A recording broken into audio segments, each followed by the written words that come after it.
முருகனின் வேல், சேவல், மயில் அதிசய ரகசியங்கள். முருகனின் வேல் சக்தியின் அடையாளம். முருகனுக்கு வேல் அன்னை பார்வதி தந்தது. முருகன் சூரபத்மனை அழிக்க சென்றபோது அம்மனுடைய அருளால் பெறப்பட்ட ஆயுதம் வேல். வேல் என்பது ஞானத்தையும் தீயதை அழிக்கும் சக்தியையும் குறிக்கிறது. முருகன் வெற்றி பெற்றதற்கு வேல் மிக முக்கியமான காரணம். முருகனின் படைகளுக்கு வேல் ஆதரவாக இருந்தது. தமிழர்களுக்கு வேல் தெய்வீக ஆயுதம். சேவல் எதற்காக? சேவல் என்பது ஒரு வீரக்கோழி.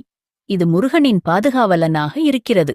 சேவல் ஓசை பயத்தை நீக்கி போருக்குத் தயாராக இருக்க வேண்டும் என்று உணர்த்தும். தமிழர் மரபில் சேவல் போரின் அடையாளம். சில தமிழர் படைகளில் சேவல் சின்னமாக இருந்ததாகச் சொல்லப்படுகிறது. கோவில்களில் இரட்டை சேவல் இருப்பதன் ரகசியம். இது முருகனின் இரு சக்திகளான வீரத்தையும் பிளஸ் ஞானத்தையும் குறிக்கிறது. மயில் எதற்காக?